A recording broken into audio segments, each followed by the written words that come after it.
Assalamualaikum warahmatullahi wabarakatuh. Alhamdulillahi rabbil alamin. Wassalatu wassalamu ala ashrafil anbiya'i wal mursalin nabiyina Muhammadin wa ala alihi wa ashabihi ajma'in. Amma ba'du. Ikhwani wa akhwati yang kami hormati, kaum muslimin wal muslimat rahimani wa rahimakumullah. Alhamdulillah, kita bersyukur kepada Allah Ta'ala. Pada kesempatan kali ini Allah Subhanahu wa Ta'ala masih memberikan nikmat dan terus menerus memberikan nikmat kepada kita, tiada henti-hentinya, yang mana ini mengisyaratkan kepada kita agar kita juga terus menerus dan tidak henti-hentinya bersyukur kepada Allah Subhanahu wa Ta'ala.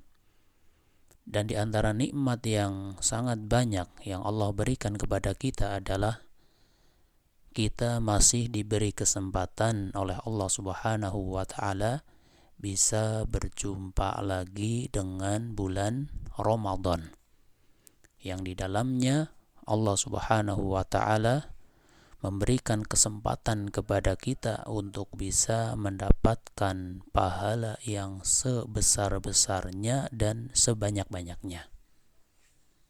Dan pada kesempatan kali ini kita akan mempelajari bersama, yaitu pembahasan tentang permasalahan puasa. Kita ambilkan dari kitab Al-Fiqhul Muyassar atau Fikih Muyassar yang ditulis oleh gabungan dari beberapa ulama, oleh tim para ulama, dan kita mengambil salah satu pembahasan yang ada di dalamnya, yaitu tentang Kitabus Siyam, kitab puasa. Ya, karena di dalam kitab Fikih Muyassar ini, di sana terdiri dari berbagai pembahasan, ya, berbagai kitab. Salah satunya adalah Kitabus Siyam. Ya, kita lihat, kita langsung masuk yang keempat, Rabi'an, Kitabus Siyami. Yang keempat adalah kitab puasa. Ya, karena di sana ada yang pertama, kedua, ketiga, dan kita langsung yang keempat, ya, karena fokus kita adalah pembahasan tentang permasalahan puasa. Yang pertama di sana ada kitab tentang toharoh, kemudian kedua ada kitab tentang sholat, kemudian ketiga tentang zakat, ini yang keempat, yaitu tentang puasa. Kelima ada haji, keenam jihad, dan sebagainya. Ya, kita lihat yang ada di sini, Rabi'an, Kitabus Siyami. Yang keempat adalah kitab tentang puasa. Ya, mungkin ada yang bertanya, kenapa tiba-tiba di awal dibaca dengan Rabi'an, dibaca dengan fathah atau nasab? Maka jawabannya adalah karena lafadz ini merupakan maf'ul fih. Ya, dalam arti ada huruf fi yang dihilangkan, atau boleh disebut dengan mansubun ala nas'il khafid. Dia dinasab karena membuang huruf khafat berupa fi, fir rabi'i, kemudian dihilangkan fi-nya jadinya rabi'an, yang keempat. Kitabus Siyami adalah tentang kitab siam atau kitab tentang puasa. Wa yastamilu ala khamsati abwabin. Kitab tentang puasa ini mencakup atau meliputi 5 bab. Al-babul awwalu, bab yang pertama, fi muqaddimatis siyami, yaitu pembahasan tentang pendahuluan atau muqaddimah tentang puasa. Wa fihi masailu, dan di dalamnya terdapat beberapa permasalahan, yaitu terdapat beberapa bagian. Al-mas'alatul ula, bagian yang pertama, ya karena di dalamnya ada beberapa bagian, kita masuk rinciannya. Bagian yang pertama, ta'rifus siyami wa bayanu arkanihi, pengertian puasa serta rukun-rukunnya atau penjelasan dari rukun-rukunnya. Al-awwalu ta'rifuhu, yang pertama adalah ta'rifuhu, yaitu pengertian atau definisi dari puasa. Apa arti puasa? Maka diterangkan di sini, yang namanya puasa as-siyamu fil lughati. Puasa secara bahasa atau menurut pengertian dari sisi bahasa artinya adalah al-imsaku anis syai'i, yaitu menahan diri dari sesuatu.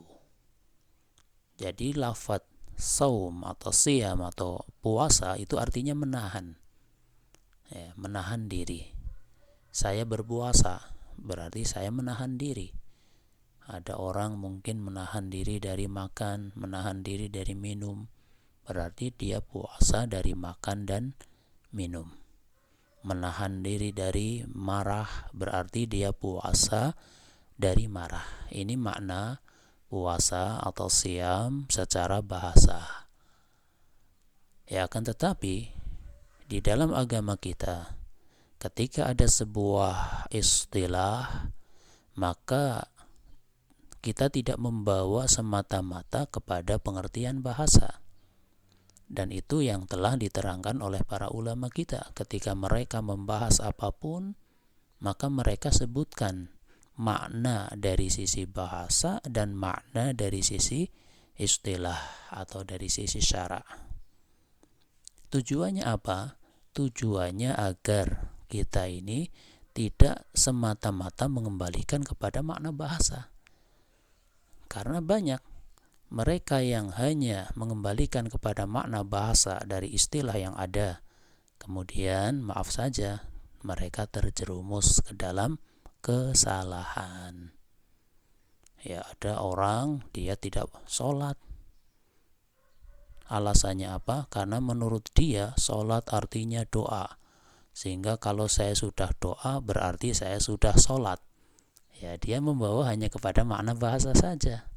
Ya, padahal ada makna sholat secara istilah, yaitu amalan yang diawali dengan takbiratul ihram, diakhiri dengan salam, yang diantara keduanya itu ada ucapan doa dan gerakan-gerakan tertentu, itu kan, itu diantaranya.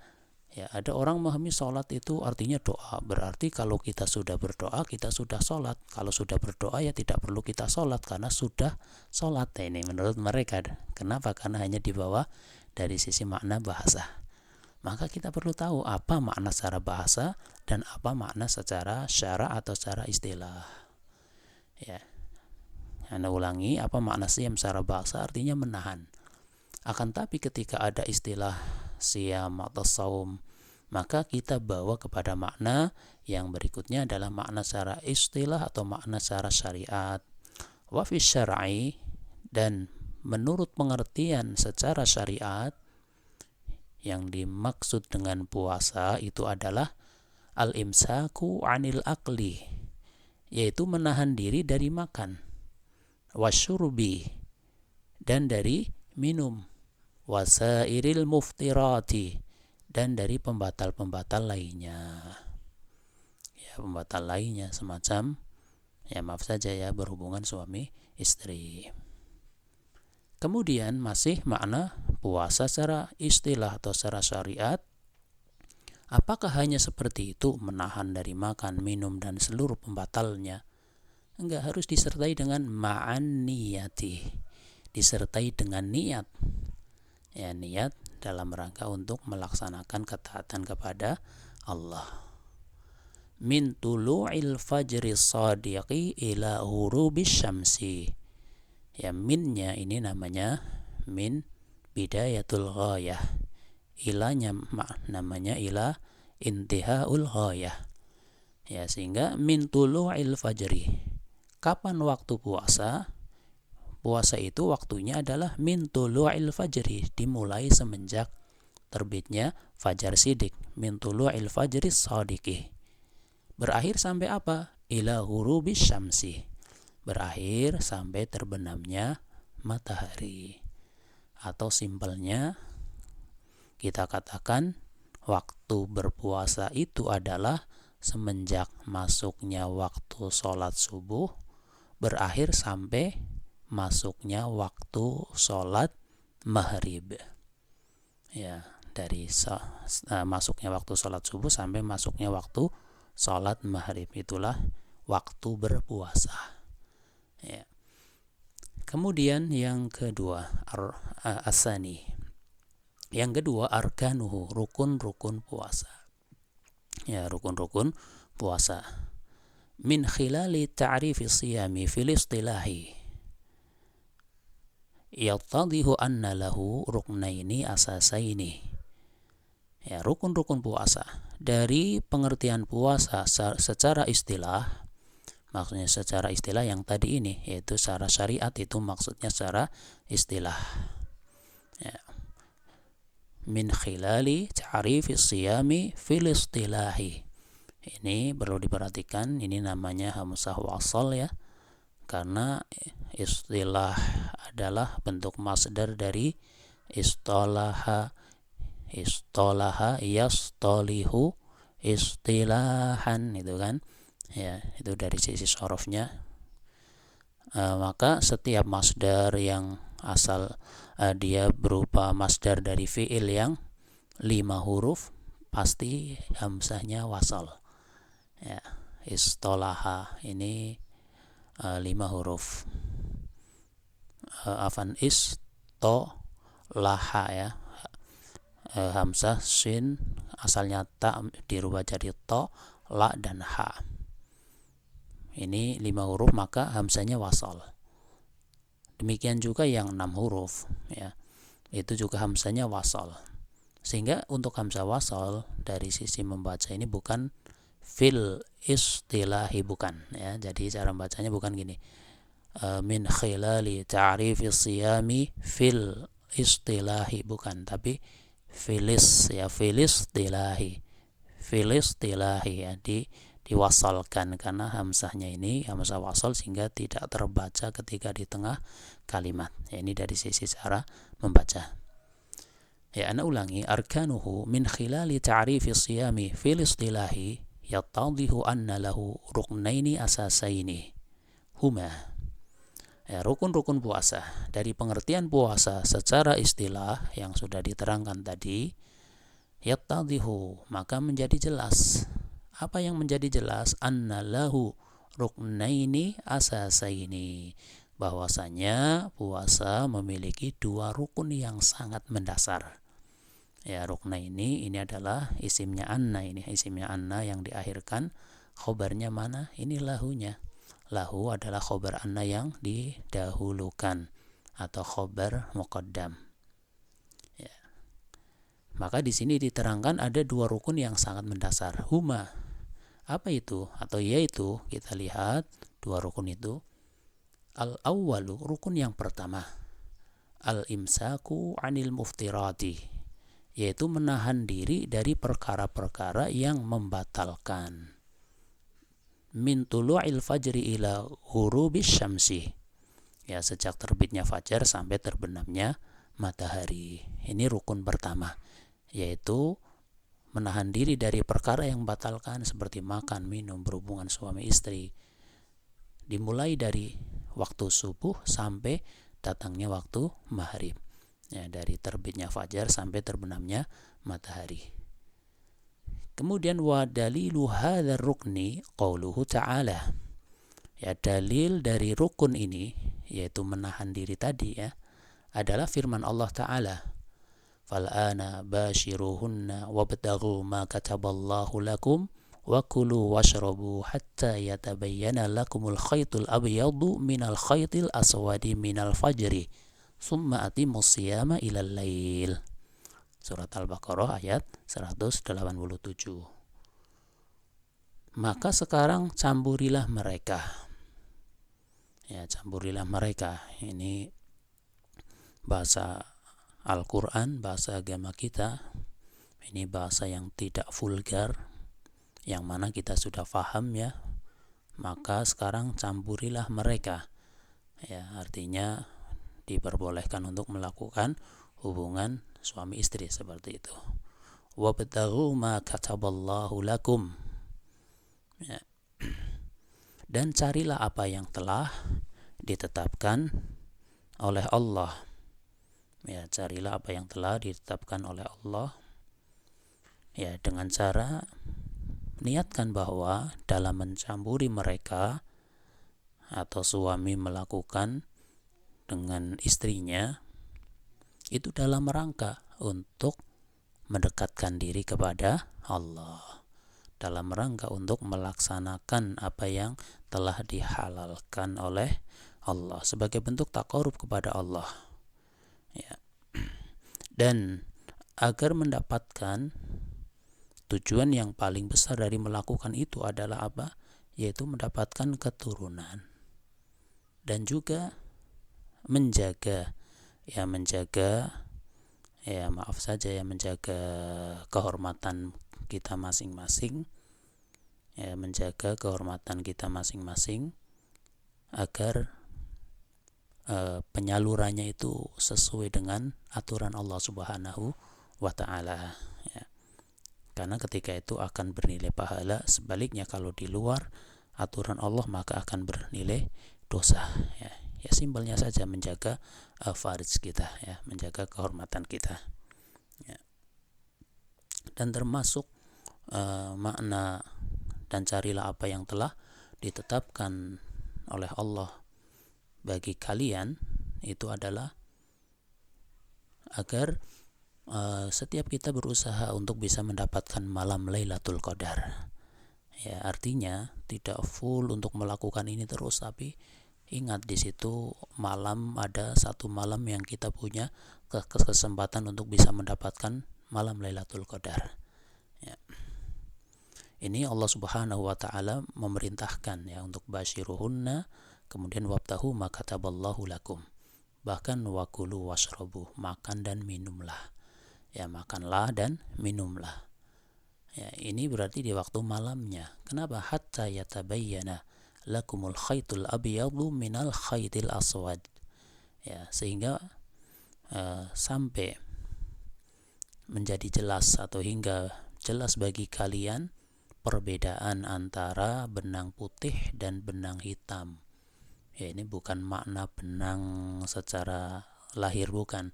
Tapi benang putih dan benang hitam, yaitu diterangkan di sini minal khaytil aswadi minal fajri. Jadi benang putih itu adalah fajar, ya, sampai terbitnya fajar. Ya, karena minnya ini adalah min bayan bagi al khayt al abyad.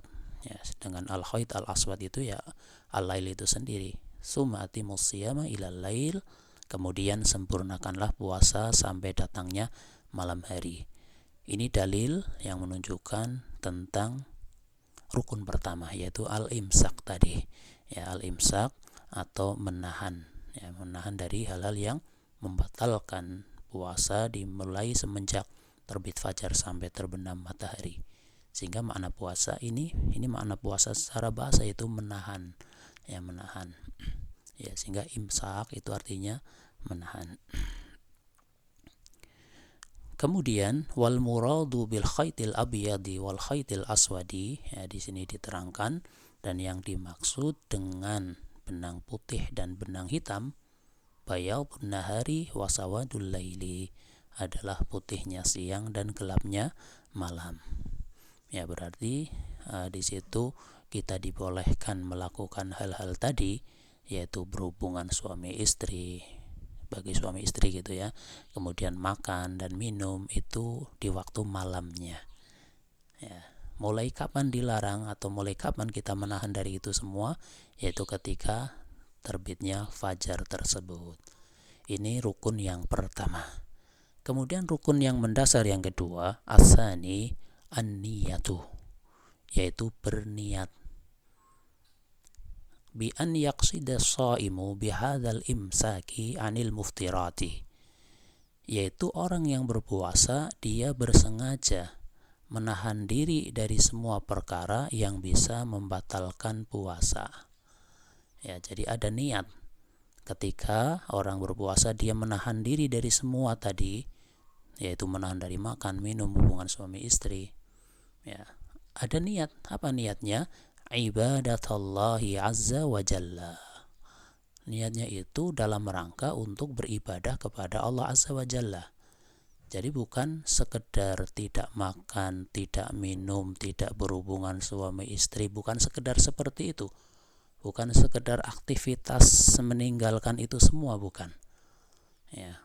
Sehingga puasa kita itu ya jangan seperti itu, jangan yang penting kan saya tidak makan, tidak minum, kemudian tidak ada niat untuk dalam rangka ibadah. Ya, bahkan ini yang sangat mendasar, yaitu diniatkan untuk ibadatullahi azza wa jalla, dalam rangka untuk beribadah kepada Allah azza wa jalla. Fa binniyati tatamayyazul a'malul maqsudatu lil ibadati. Maka dengan niat akan menjadi terpisah antara perbuatan yang tujuannya untuk beribadah an ghairiha minal a'mali, dan perbuatan yang tujuannya bukan untuk ibadah. Ya, jadi niat ini, dengan niat akan jadi jelas ini amal ibadah, yang lainnya mungkin amal yang bukan ibadah. Maka pembedanya itu niat. Sama-sama tidak makan tidak minum, ada orang tidak makan tidak minum tapi dia dalam rangka untuk tuntutan sebuah aktivitas, misal gitu ya. Misal aktivitas ya mungkin semacam orang akan operasi dan sebagainya ya, atau aktivitas yang lain. Ya.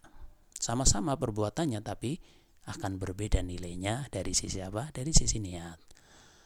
Bahkan wa bin niyati tatamayyazul ibadatu ba'dhuha an ba'din. Ya, bahkan dengan niat akan terbedakan satu ibadah dengan ibadah yang lainnya. Ya, kalau tadi satu aktivitas dengan aktivitas yang lainnya, yang mana ibadah, yang mana bukan ibadah, bahkan dengan niat akan bisa membedakan mana ibadah tertentu dengan ibadah yang lainnya. Ya, contoh saja masalah sholat, sama-sama sholatnya 2 rakaat, tapi nilainya beda, tergantung niatnya. Ada orang sholat 2 rakaat terhitung sebagai sholat subuh, ada orang sholat 2 rakaat terhitung sebagai sholat sunnah sebelum subuh misal. Apa yang bedakan? Niatnya itu. Ya, demikian juga di dalam masalah puasa. Maka fayaqsidu shaimu bihadza siyami imma siyama ramadhana aw ghairahu min anwa'i siyami. Sehingga orang yang berpuasa ya bisa punya maksud dari puasa yang dia lakukan. Ya. Seorang yang berpuasa dia punya maksud dari puasa yang dia lakukan, dia punya niat, dia menyengaja dari puasa yang dia lakukan. Ada kalanya dia melakukan puasa Ramadan atau selain puasa Ramadan, menjalankan puasa Ramadan ataupun puasa-puasa yang lainnya. Apa yang membedakan? Yang membedakan niat. Ya, kalau di bulan Ramadan ya pasti niat kita untuk puasa Ramadan. Ya, kalau di luar bulan Ramadan maka di sana berbeda-beda nilai dari puasanya. Ya, mungkin ada orang yang puasanya niatnya sebagai puasa qadha, atau mungkin puasa sunnah Senin Kamis, atau mungkin puasa sunnah Daud dan sebagainya. Itu yang membedakan adalah niatnya. Kemudian wa dalilu hadzal rukni qaluhu sallallahu alaihi wasallam. Dan dalil yang menjadi dalil dari rukun ini, apa tadi rukun ini, yaitu tentang niat, adalah sabda Rasulullah sallallahu alaihi wasallam, di mana beliau sallallahu alaihi wasallam mengatakan, innamal a'malu binniyati wa innama likulli imri'im ma nawa. Sesungguhnya semua amal itu hanya tergantung kepada niat, dan sesungguhnya saja setiap orang itu hanya mendapatkan apa yang dia niatkan. Yang dia dapatkan persis seperti apa yang dia niatkan. Itulah pentingnya niat. Ya, niat ya, meskipun sesuatu yang ada di dalam hati, tapi itu penentu bagi amal kita. Ya, dan sesuatu yang maklum dan sudah kita ketahui bersama untuk masalah puasa Ramadan, ini puasa wajib, maka niatnya itu harus di malam hari. Ya, intinya sebelum fajar sudah niat, saya niatnya untuk puasa Ramadan gitu. Beda dengan puasa-puasa sunnah misalnya, maka sah-sah saja niatnya setelah pagi harinya atau siang harinya, ya sudah jam 10 belum makan apa-apa misalnya, pas hari Senin misalnya niatkan, saya sekalian niat puasa sunnah Senin misal, itu bisa ya. Tapi untuk puasa Ramadan nggak bisa ya, puasa Ramadan itu harus di malam harinya. Ini hadisnya rawahul Bukhari biraqmi al-wahid wa Muslim biraqmi as-sabi wa tis'imi'ah wa alaf ya. Hadis riwayat Imam Bukhari nomor 1 dan hadis riwayat Muslim nomor 1907 ya. Nah, ikhwani wa akhwati, kaum muslimin wal muslimat yang kami hormati, demikian pertemuan pertama kita, kajian tentang pembahasan, yaitu pembahasan Kitabus Shiyam. Atas kesalahan, kekurangan, ana minta maaf yang sebesar-besarnya. Wallahu a'lamu bishawab. Subhanakallahumma wa bihamdika asyhadu an la ilaha illa anta astaghfiruka wa atubu ilaik. Wassalamualaikum warahmatullahi wabarakatuh.